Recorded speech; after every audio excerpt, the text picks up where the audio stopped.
আপনিও চাইলে ঘরে বসেই নিজের পরিচয় তৈরি করতে পারেন। আসসালামু আলাইকুম এভরিওয়ান, লাইফ অফ নিবিশা চ্যানেলে আপনার অনেক স্বাগতম। আমরা মেয়েরা অনেক সময় ভাবি জীবনে বড় কিছু করতে হলে হয়তো ঘরের বাইরে বের হতে হবে, একটা অফিস থাকতে হবে, অনেক টাকা থাকতে হবে, কিংবা অনেক সুযোগ সুবিধা থাকতে হবে। কিন্তু সত্যিটা হলো, শুরু করার জন্য সবসময় বড় কিছু দরকার হয় না। দরকার শুধু একটা ইচ্ছা আর নিজের উপর একটু বিশ্বাস।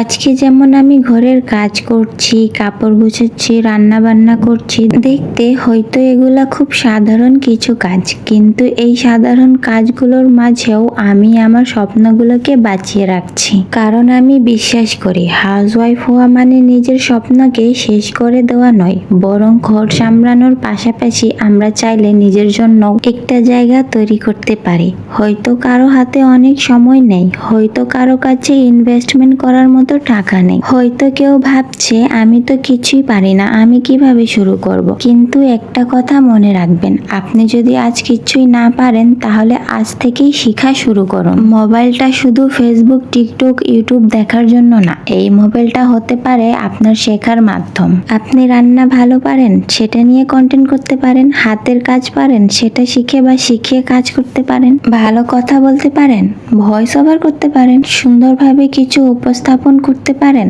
কন্টেন্ট ক্রিয়েশন শুরু করতে পারেন। আর কিছুই যদি না পারেন তাহলেও সমস্যা নেই, শেখার ইচ্ছেটাও আপনার প্রথম স্কিল। অনেক মেয়েই শুধু এই ভেবে পিছিয়ে যায় মানুষ কি বলবে, কিন্তু মানুষ আপনার সংসারের খরচ দেবে না, আপনার স্বপ্ন পূরণ করবে না, আপনার ব্যর্থতার সময়ে কেউ পাশে দাঁড়াবে না। তাই নিজের জীবন নিয়ে সিদ্ধান্ত নেওয়ার সময় সবচেয়ে বেশি গুরুত্ব দিন আপনি কি চান। তবে নিজের স্বপ্ন পূরণ করতে গিয়ে নিজের সংসার, নিজের সম্পর্ক কিংবা নিজের দায়িত্বকে অবহেলা করারও প্রয়োজন নেই। দেখুন, আমি রান্না করছি, ঘরের কাজ করেছি, হাজবেন্ডের সাথে বসে খাবার খাচ্ছি, এর পাশাপাশি আমি আমার নিজের একটা পরিচয় তৈরি করার চেষ্টা করছি। তাই নিজের যত্ন নিন, নিজেকে ভালোবাসুন, নিজেকে তৈরি করুন।